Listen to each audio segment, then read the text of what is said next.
जय हिंद सभी को। आज हम स्टार्ट करने जा रहे हैं 6th क्लास एनसीईआरटी का सेकंड चैप्टर ग्लोब, अक्षांश व देशांतर। और जो भी इस चैनल से नए जुड़े हुए हैं, जितने भी नए सब्सक्राइबर हैं, उन सभी का इस चैनल में बहुत बहुत स्वागत है। और आप सभी से रिक्वेस्ट है, प्लीज़ ज़्यादा से ज़्यादा शेयर कीजिए और आपके जो भी क्वेश्चन हैं रेज कीजिए, कमेंट कीजिए और पूरा वीडियो पूरा देखा कीजिए। मैं लास्ट लेक्चर में भी बीच में 3 क्वेश्चन पूछे हुए, किसी का जवाब नहीं आया है अभी तक। और जवाब दीजिए, जिन लोगों को मैं जानता हूँ मैं उनसे पर्सनली पूछूंगा। और जो लोग जवाब देंगे उनका मैं नेक्स्ट वीडियो में, हर वीडियो में, मतलब लास्ट लेक्चर का नेक्स्ट वीडियो में नेम जरूर लूँगा कि ठीक है, इन्होंने जवाब दिया, सही जवाब दिया। तो पूरा लेक्चर देखा कीजिए। आज हम स्टार्ट करने जा रहे हैं 6th क्लास के एनसीईआरटी का दूसरा चैप्टर, जैसा मैंने बताया, ग्लोब, अक्षांश व देशांतर। ठीक है, अक्षांश व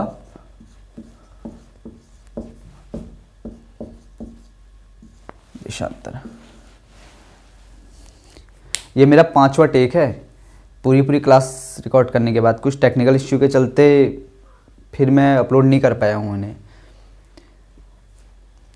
ठीक है, ग्लोब और अक्षांश व देशांतर, इसमें हम देखेंगे, थोड़ा सा बेसिक जानकारी लेंगे। अक्षांश क्या है, देशांतर क्या है, ग्लोब क्या है, इन सब चीज़ के बारे में बेसिक जानकारी लेंगे।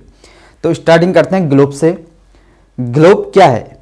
हमने जैसे कि लास्ट चैप्टर में बोला कि पृथ्वी का शेप कैसा है, ना तो पूर्ण रूप से गोल है, ना ओवल शेप है, मतलब कुछ अलग तरीके का शेप है। हमने इसका एग्जाम्पल दिया था कि कुछ थोड़ा संतरा जैसी है कि क्या ध्रुवों में थोड़ा सा चपटी और मध्य भाग में थोड़ा सा उभरी हुई, इस तरीके का इसका पृथ्वी का शेप है। लेकिन वास्तविक रूप में ऐसा भी नहीं है। क्यों?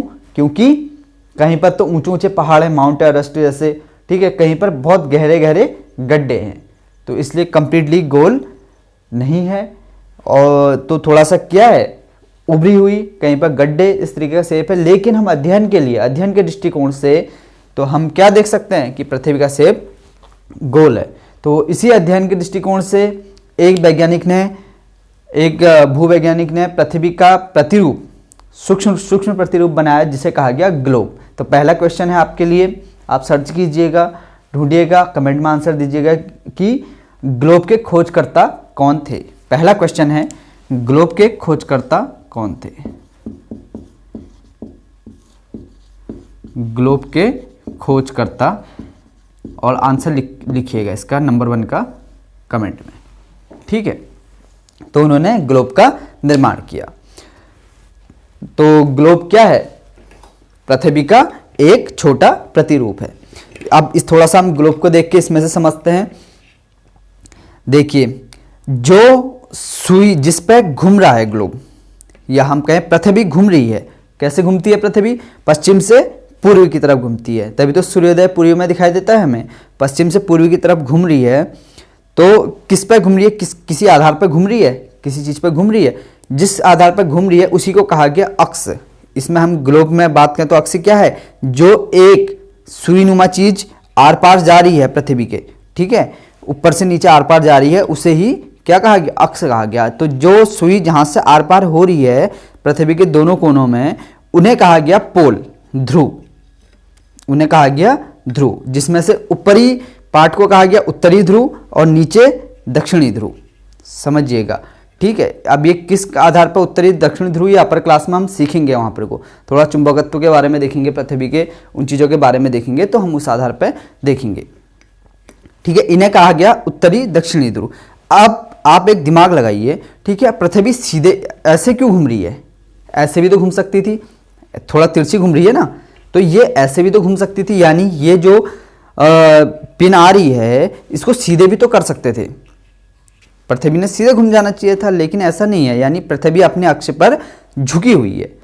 पृथ्वी अपने अक्ष पर कुछ एंगल झुकी हुई। अब कितने एंगल झुकी हुई है, ये नेक्स्ट क्वेश्चन है आपके लिए। पृथ्वी अपने अक्ष पर कितने डिग्री झुकी हुई है, इन चीज़ों से आप सीखेंगे। अगर सब चीज़ यहाँ पर बता दिया तो आपके लिए ईजी हो जाएगा ना। तो थोड़ा कुछ दिमाग से थोड़ा कुछ सर्च कीजिए तो आप सीखेंगे। ठीक है, पृथ्वी अपने अक्ष पर कितने डिग्री कितने अंश से झुकी हुई है, कितने अंश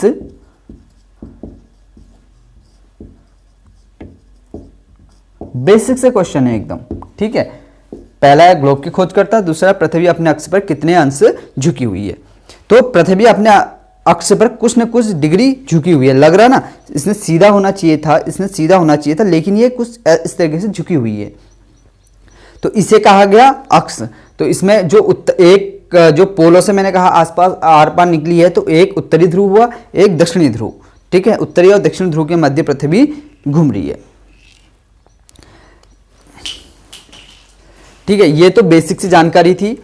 अब थोड़ा सा ग्लोब के बारे में और जानकारी लेते हैं, ठीक है। अब ग्लोब के बारे में हमने इतनी जानकारी तो ले ली कि ठीक है अक्ष पर झुकी हुई है, ठीक है, पृथ्वी का छोटा प्रतिरूप है। अब इसकी जरूरत, अब इतनी बड़ी पृथ्वी है, हमें कुछ चीज़ों का, अब हम अक्षांश देशांतर की तरफ बढ़ रहे हैं।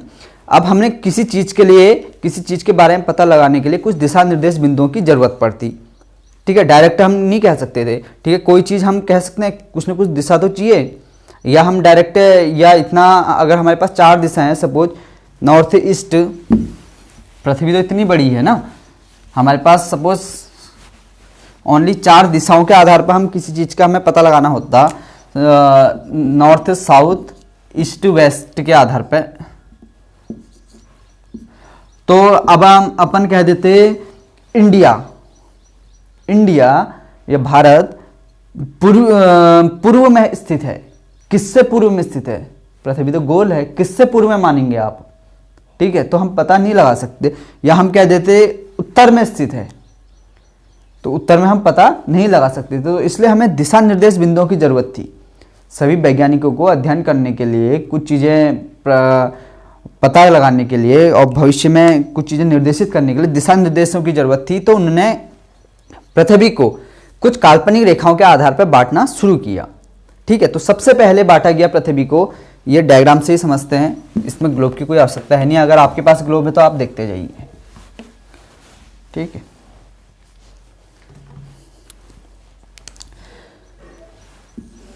ये अर्थ है, समझने के लिए मैं इसे डायरेक्ट नॉर्थ पोल इधर लिख रहा हूं, साउथ पोल इधर, ठीक है। इतना समझिए। पृथ्वी को उन्होंने, वैज्ञानिकों ने काल्पनिक रेखाएं, फिर समझिए कोई वास्तविक रेखाओं से इनका कुछ वास्तविकता से लेना देना नहीं है, काल्पनिक रेखाओं के आधार पर समझने के लिए पृथ्वी को अलग अलग रेखाओं में विभाजित किया।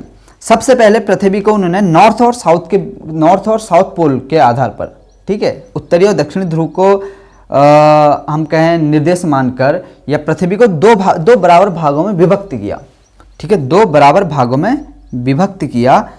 और जो जिस रेखा से, जिस काल्पनिक रेखा से विभक्त किया गया, ठीक है, जिस काल्पनिक रेखा से विभक्त किया गया,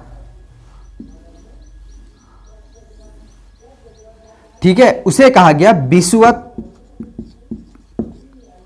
रेखा या वृत्त, ठीक है, या फिर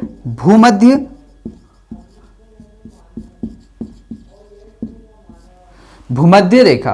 तो आप समझ सकते हैं विषुवत रेखा या विषुवत वृत्त या भूमध्य रेखा एक ही चीज है। इसने क्या किया? पृथ्वी को 2 बराबर भागों में विभक्त किया, जिसमें से ऊपरी भाग जो नॉर्थ पोल की तरफ का भाग था उसे कहा गया उत्तरी गोलार्ध, ठीक है, उसे कहा गया उत्तरी गोलार्ध। और जो दक्षिणी ध्रुव की तरफ का भाग था उसे कहा गया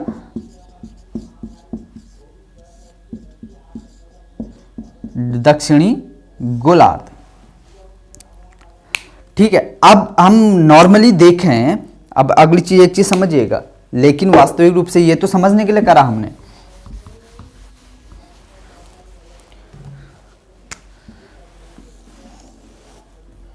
ठीक है, लेकिन कुछ इस तरीके से है,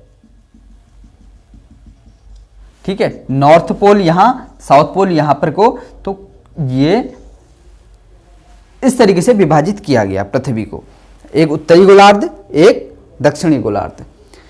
अब हमें विषुवत वृत्त तो मिल चुका है, ठीक है। अब क्या है, अब हमें ये अक्षांशों की बात करने जा रहे हैं,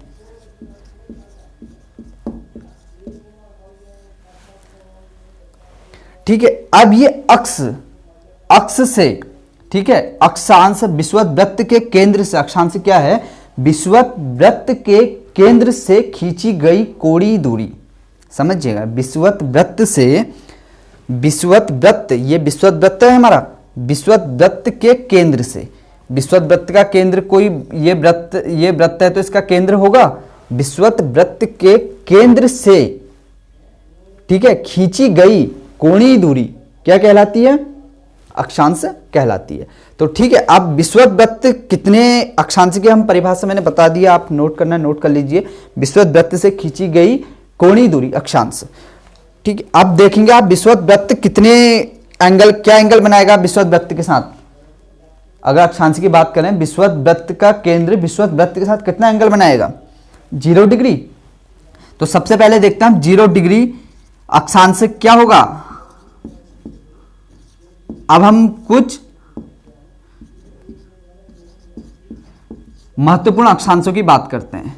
ठीक है, अक्षांश की परिभाषा बता चुका हूं मैं, दोबारा बैक करके सुन लीजिएगा चाहे। ठीक है, 0 डिग्री अक्षांश क्या हो गया? विषुवत वृत्त।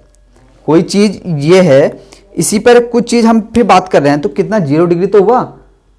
समझ रहे हैं? थोड़ा मैथ्स पे फोकस कीजिएगा अगर समझ नहीं आता है आपको तो 0 डिग्री अक्षांश कितना हो गया? विषुवत वृत्त हो गया। अब हम कुछ और इंपॉर्टेंट अक्षांश की बात कर रहे हैं, तो अब हम चलते हैं।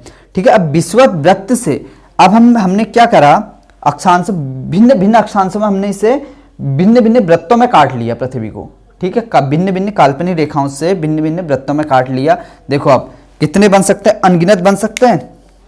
अगर हम काटें, स्लाइस काटे हैं, ब्रेड की ऐसी स्लाइस काटे हैं अर्थ की, कई वृत्त निकल सकते हैं कुछ इस तरीके से। और अंत में लास्ट में जो सबसे छोटा वृत्त निकलेगा, लास्ट में निकलेगा उत्तरी ध्रुव का अंतिम बिंदु। एक बिंदु भी तो अपने आप में वृत्त होगा। ठीक है, अगर आपने मैथ्स पढ़ी होगी, थोड़ा डीपली पढ़ी होगी, तो पता होगा कि अपने आप में बिंदु भी एक सबसे सूक्ष्म बिंदु भी अपने आप में वृत्त बनेगा। तो सबसे छोटा वृत्त कौन सा आएगा? नॉर्थ पोल, उत्तरी ध्रुव का सबसे सूक्ष्मतम बिंदु।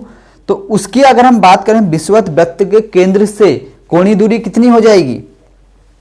उसकी विषुवत वृत्त से वो यहां पर निकलेगा लगभग, तो उसकी विषुवत वृत्त के केंद्र से कोणीय दूरी कितनी हो जाएगी? 90 डिग्री एंगल। तो अगर हम बात करें 90 डिग्री उत्तरी अक्षांश, अब देखो एक चीज और समझ लो, पहले ही समझ लो।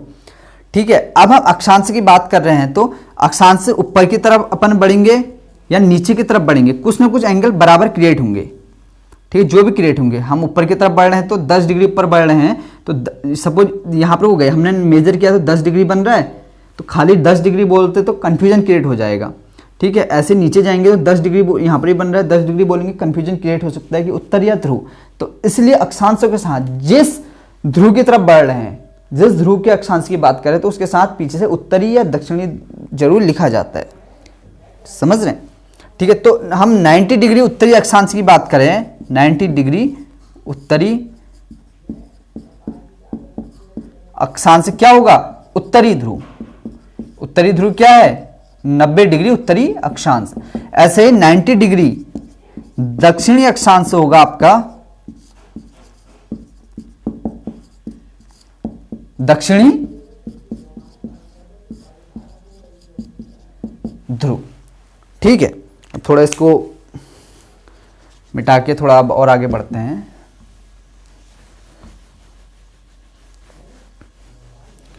ठीक है, इनके अलावा और कुछ महत्वपूर्ण रेखाएं हैं। ठीक है, अक्षांश रेखाएं हैं। अक्षांश रेखाओं के आधार पर हम क्या एक चीज का और पता लगा पाते हैं कि पर्टिकुलर क्षेत्र की जलवायु का। ठीक है, वहां पर उसका मोटा मोटा अंदाजा लगा सकते हैं हम कि ठीक है यहां पर जलवायु कैसी रहेगी। ये तो हमारा विषुवत वृत्त रहा। ठीक है, जब हम उत्तर की तरफ 23.5 डिग्री बढ़ते हैं, 23.5 डिग्री उत्तरी अक्षांश की बात करें, तो 23.5 डिग्री उत्तरी अक्षांश कहलाता है आपका कर्क रेखा। ठीक है, 23.5 डिग्री उत्तरी अक्षांश कहलाती है आपकी कर्क रेखा।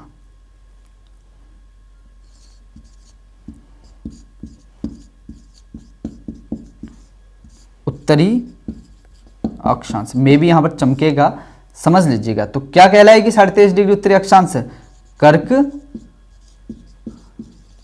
रेखा।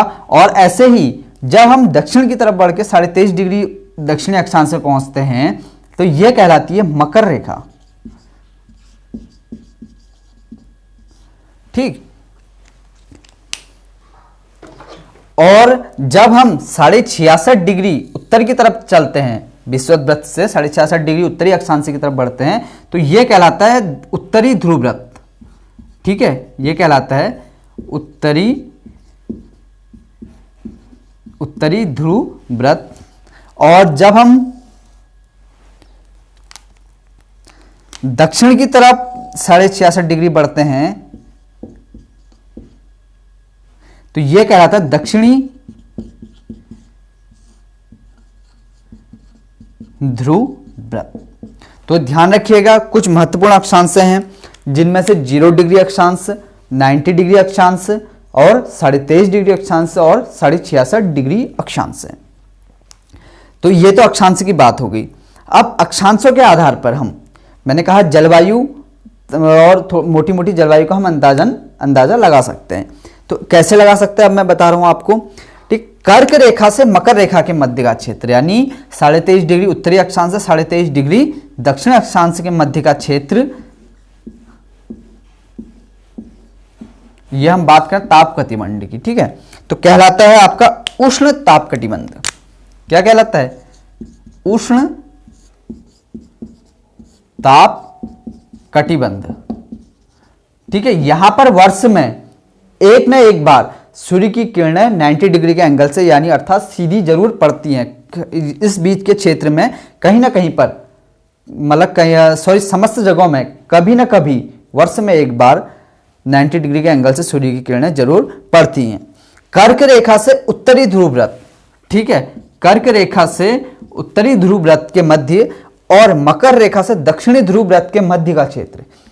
ध्यान दीजिएगा, कर्क रेखा से दक्षिणी ध्रुव व्रत क्षेत्र का मध्य और मकर रेखा से कर्क रेखा से उत्तरी ध्रुव व्रत के मध्य का क्षेत्र और मकर रेखा से दक्षिणी ध्रुव व्रत के मध्य का क्षेत्र कहलाता है शीतोष्ण ताप कटिबंध। ठीक है, यहां पर का जलवायु है शीतोष्ण ताप कटिबंध। शीतोष्ण ताप कटिबंध।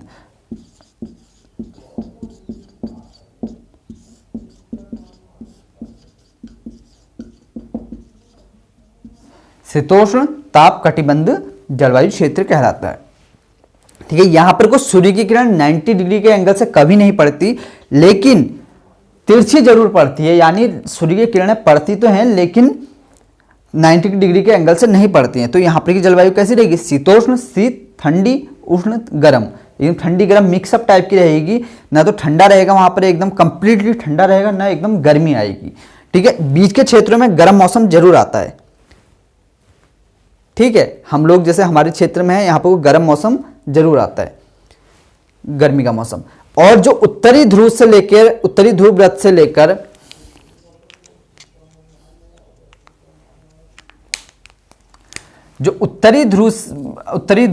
लेकर उत्तरी ध्रुव तक का क्षेत्र और दक्षिणी ध्रुव व्रत से लेकर दक्षिणी ध्रुव तक का क्षेत्र कहलाता है शीत ताप कटिबंध, शीत कटिबंध।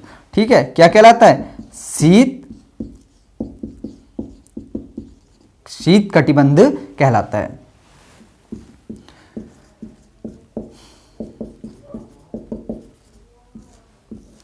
शीत कटिबंध ताप क्षेत्र कहलाता है। ठीक है, यहां पर को सूर्य की किरणें क्षितिज से ऊपर कभी नहीं आ पाती, अर्थात यहां पर उजाला तो होता है लेकिन लाइट नहीं पड़ पाती, मतलब सूर्य की किरणें नहीं पड़ पाती।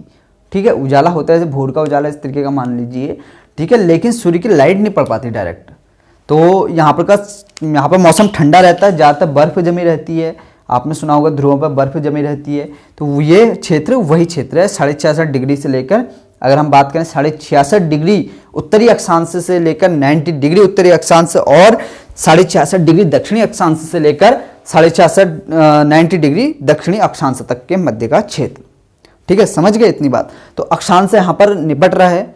ये अक्षांश की हम मोटी मोटी बातें ले रहे हैं। अभी हम जब धीरे धीरे आगे बढ़ेंगे तो आप भी नई नई चीज़ें सीखते जाएंगे। तो फिलहाल अक्षांश यहाँ पर फिनिश कर रहे हैं। अब हम बात करने जा रहे हैं देशांतर की। देशांतर की जरूरत क्यों पड़ी? देशांतर सुना होगा आपने।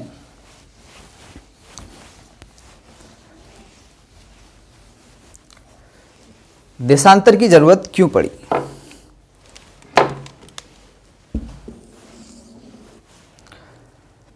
ठीक है, देशांतर की जरूरत इसलिए पड़ी, आप समझिए, हमने कहा, ठीक है, भारत, अब हमें पता चल गया, अक्षांशों से पता चल गया भारत उत्तरी अक्षांश में स्थित है। कहाँ पर? हमने ये बोला, सपोज हमने बोल दिया भारत, मान लिया हमने एज ए एग्जाम्पल, ठीक है, भारत हमने बोला, ठीक है, 82.5 डिग्री उत्तरी अक्षांश पर स्थित है,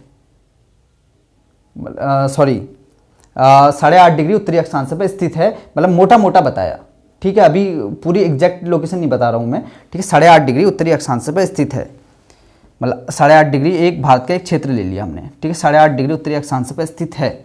अब 8.5 डिग्री पर स्टार्टिंग हो रही है भारत की, ठीक है, 8.5 डिग्री पर आप ये भी तो देख सकते हैं, आप समझिए 8.5 डिग्री उत्तरी अक्षांश की बात करी, अब 8.5 डिग्री में तो बहुत सारे कंट्री या हम सिटी की बात करें तो बहुत सारे 8.5 डिग्री पे तो बहुत सारे स्थित होंगे, ठीक है। यहाँ अपन हम बात कर रहे हैं, हम कोई सिटी की बात करिए, हमने कहा एक कोई सिटी 10 डिग्री अक्षांश से लेकर 30 डिग्री उत्तरी अक्षांश के बीच में स्थित है। हमने कहा ए सिटी 10 डिग्री उत्तरी अक्षांश से लेकर 30 डिग्री उत्तरी अक्षांश के मध्य स्थित है, हमने ये बात करी। लेकिन अब आप ये सोचिए 10 डिग्री से लेकर 10 डिग्री से 30 डिग्री के मध्य कितने देश, कितनी सिटीज़, कितने कुछ आ जाएंगे? आप एग्जैक्ट लोकेशन पता कर सकते हैं? नहीं कर सकते। यही बात सब वैज्ञानिकों ने भी समझी, उन्होंने कहा हम इसको एग्जैक्टली मेंशन नहीं कर सकते, तो इसलिए उन्होंने कहा कि ठीक है, हमने उत्तरी और दक्षिणी गोलार्ध में तो बांटा, अब हम इन्हें पूर्वी और पश्चिमी गोलार्ध में भी पृथ्वी को बांट दें, ठीक है, पूर्वी और पश्चिमी गोलार्ध को भी बांट दें, और इससे तो जलवायु को पता लगा, और साथ में हम समय, पहले तो नॉर्मली समय कैसे पता लगाया जाता था, ठीक है, सनलाइट को देखकर, ठीक है, सूर्योदय के समय क्या, ठीक है, एक तो सनलाइट वाला रहता था, और सनलाइट वाला आपने देखा होगा, कहीं बचपन में खेला होगा या स्कूल में प्रैक्टिकल बनाया होगा, एक घड़ी ऐसी बना ली, उस पर से सीख रख ली, कुछ रख लिया, पेन रख लिया, उसके आधार पर टाइम बताते रहता था वो।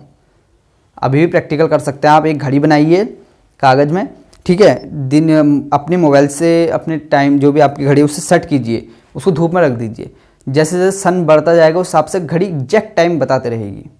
कुछ इसी तरीके से पेंडुलम, कई माध्यमों से पहले से लोग टाइम का पता लगाते थे, तो उन्होंने कहा कि ठीक है, एक स्थानीय समय भी पता लग सके, तो इसलिए उन्होंने देशांतर के लिए काल्पनिक रेखाओं का निर्माण किया। अब क्या है देशांतर, देखिए,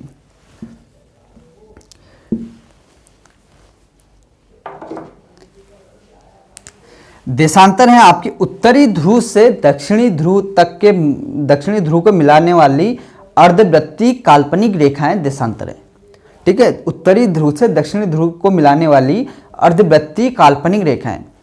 अक्षांश तो पूर्ण वृत्त है, लेकिन देशांतर क्या है? उत्तरी ध्रुव से दक्षिणी ध्रुव को मिलाने वाली, ठीक है, उत्तरी ध्रुव से दक्षिणी ध्रुव को, फिर समझिएगा, उत्तरी ध्रुव से दक्षिणी ध्रुव को मिलाने वाली, ठीक है, ये नॉर्थ हो गया, ये साउथ। तो अब अक्षांश में जो समस्त अक्षांश रेखाओं की लंबाई अलग अलग हो सकती है, लेकिन देशांतर रेखाओं की लंबाई बराबर होती है, समस्त देशांतर रेखाओं की लंबाई बराबर होती है, ठीक है। ध्रुवों पर इनकी दूरी सबसे कम होती है और भूमध्य रेखा में इनकी दूरी सबसे अधिक होती है। अब थर्ड क्वेश्चन है आपके लिए, भूमध्य रेखाओं में देशांतर रेखाओं के मध्य की दूरी कितने मीटर, या फिर कहें आप अपने हिसाब से बताइएगा, मीटर, किलोमीटर, आपको मेंशन करना है किलोमीटर में, ठीक, कितने मीटर होती है या कितने किलोमीटर होती है।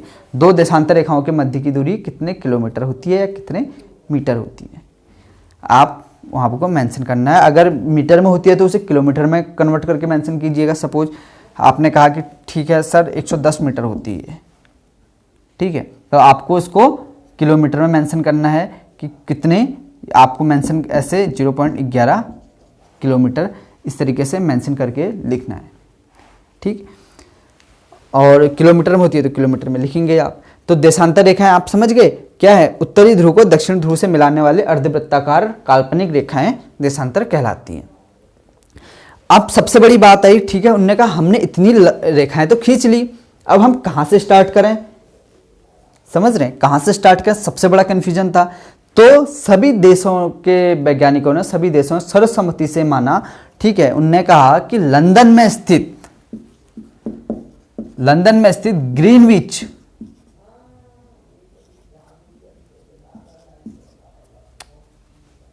लंदन में स्थित वहां की राजकीय वेधशाला ऑब्जर्वेटरी ग्रीनविच, जो ग्रीनविच में है, से होकर गुजरने वाली देशांतर रेखा को हम पहली देशांतर रेखा माने और उसे 0 डिग्री देशांतर कहा गया।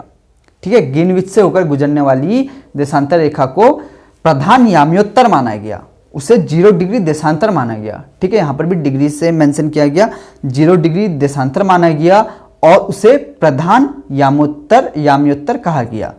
ठीक है, ग्रेट मेरिडियन कहा गया। तो कहां से स्टार्ट किया गया, लंदन से स्टार्ट किया गया। उस आधार पर अब क्या हुआ, आप थोड़ा इसको मैं आपको समझाऊं, पेज से समझाऊं। एक हमने क्या करा, अर्थ को फ्लैट कर लिया कुछ टाइम के समझने के लिए। ठीक है, ये लंदन, अब हमने कहा ये लंदन को मान लिया बीचों बीच में। ठीक है, ये लंदन को बीचों बीच में मान लिया, इसको फ्लैट किया, तो अब हम ये 0 डिग्री माना है, तो इससे जब हम राइट साइड चले तो इधर के क्षेत्र को कहा गया पूर्वी देशांतर। ठीक है, पूर्व की तरफ के देशांतर और इधर पश्चिम के तरफ देशांतर। अर्थ गोल है तो 360 डिग्री है, तो अब क्या होगा, आधा इधर तक गए पूर्वी देशांतर, 180 डिग्री इधर गए हम और 180 डिग्री पश्चिम की तरफ गए। तो अब दोनों को जो इधर के देशांतर को कहा गया पूर्वी देशांतर, इधर के पश्चिमी देशांतर। और जब 180 डिग्री, अब अगर हम इसको राउंड करें तो 180 डिग्री पूर्वी और पश्चिमी देशांतर वास्तव में एक ही काल्पनिक रेखा निकले।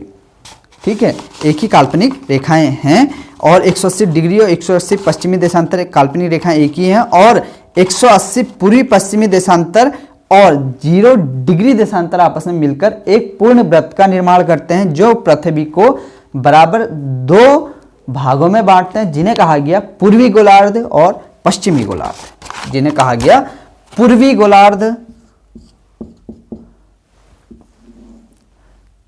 और पश्चिमी गोलार्ध। ठीक है,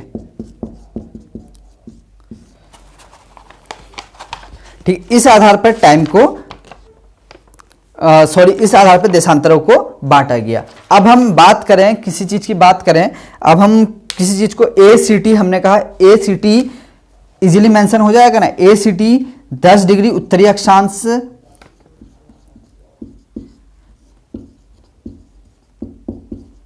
और एक पॉइंट की बात कर रहा हूं, सिटी की बात कर रहा हूं। ठीक है, ज्यादा मेंशन नहीं कर रहा हूं, समझने के लिए समझिए। और 80 डिग्री पूर्वी देशांतर में स्थित है।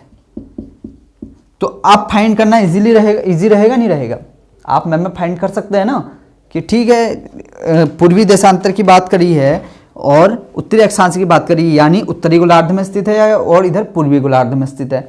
तो आप सीधे पूर्वी गोलार्ध में जाएंगे। 80 डिग्री कहां पर हो सकता है, आप कॉमन सेंस लगेंगे। ठीक है, 10 डिग्री 20 डिग्री 30 डिग्री जाएंगे, उसके बाद इजिली पहुंच सकते हैं, तो कम समय की बचत होगी। तो इस तरीके से ये दिशा निर्देश बिंदु काम करते हैं। अब देशांतर का दूसरा काम होता है समय का पता लगाना। देशांतरों के माध्यम से हम स्थानीय समय का पता लगा सकते हैं।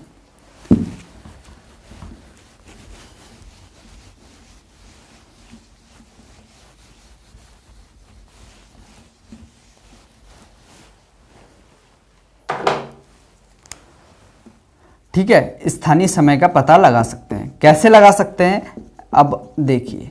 ठीक है, अब सारे वैज्ञानिकों ने माना है कि ठीक है, ग्रीनविच में जब सूर्य सबसे ऊपरी बिंदु पर रहेगा तो वहां पर को 12 बजे रहेंगे। कितने बजे रहेंगे, 12 बजे रहेंगे। ठीक है, अब पूर्वी देशांतर में क्या रहेगा, वहां से आगे का समय रहेगा, यानी वहां 12 बजे रहेंगे तो पूर्वी देशांतर में क्या रहेगा, या तो 1 बजा रहेगा, 2 बजा रहेगा, 2:30, 3, 3:30, कुछ भी बजा रह सकता है। और पश्चिमी देशांतरों में उससे पीछे का टाइम चलेगा, यानी वहाँ पर कोई 11, 10, 9, 8, 7 कुछ भी बजा हो सकता है। अब किस आधार पर कितना बजा हो सकता है इस चीज़ को देखते हैं। देखिए अर्थ आपको पता है 24 आवर्स में 360 डिग्री घूम जाती है, तो 1 घंटे में कितना घूमेगी निकालना है, तो हम क्या करेंगे 24 से डिवाइड करेंगे, तो 24 से डिवाइड करेंगे तो कितना आ जाएगा 15 डिग्री, यानी 1 आवर में कितना घूम रही है अर्थ 15 डिग्री घूम रही है। तो इस आधार पर डिग्री, इस कैलकुलेशन के आधार पर हम टाइम का पता लगा सकते हैं। अब ऐसे ही अगर हम बात करें तो एक मिनट में कितना घूमेगी, तो हम क्या कर सकते हैं, यानी 60 मिनट में 15 डिग्री घूम रही है, तो 1 मिनट में कितना घूमेगी 60/15 कर देंगे, यानी 1 मिनट में 4 डिग्री, यानी हर 4 डिग्री देशांतर पे 1 मिनट का समय का अंतर होता है। तो अगर ग्रेट मेरिडियन लाइन में यानी प्रधान याम्योत्तर में लंदन में 12 बजे होंगे, तो 15 डिग्री पूर्वी देशांतर में कितना बजा होगा 1 बजा होगा, और 15 डिग्री पश्चिम देशांतर में कितना बजा होगा, ये दिन का 1 बजा होगा, यानी 1 PM हो रहा होगा, और इधर कितना बजा होगा 11 AM, यहां पर 11 बजा होगा। और 180 डिग्री पूर्वी या पश्चिमी देशांतर में कितना टाइम हो रहा होगा, वहां पर हो रहा होगा नाइट के 12 बजे होंगे। ठीक है, वहां पर पूरा का पूरा 12 घंटे का अंतर आ जाएगा। ठीक, तो अब ये तो स्थानीय समय हो गया। स्थानीय समय हम ऐसे पता लगा सकते हैं, बाकी आप अपने हर एंगल, हर देशांतर देखिएगा, उसका खुद टाइम निकाल सकते हैं कि वहां पर कितना बजा होगा। अब हम इंडिया की बात करें तो इंडिया का टाइम कितना चलता है, आपने देखा होगा प्लस, अब आप GMT कभी सुना होगा तो GMT समझ में आ जाएगा। ठीक है, ग्रेट प्लस मतलब प्लस यानी उससे ज्यादा, किससे ज्यादा, ग्रेट मेरिडियन टाइम से कितना ज्यादा है, 5.5 घंटा टाइम यहाँ का ज्यादा है।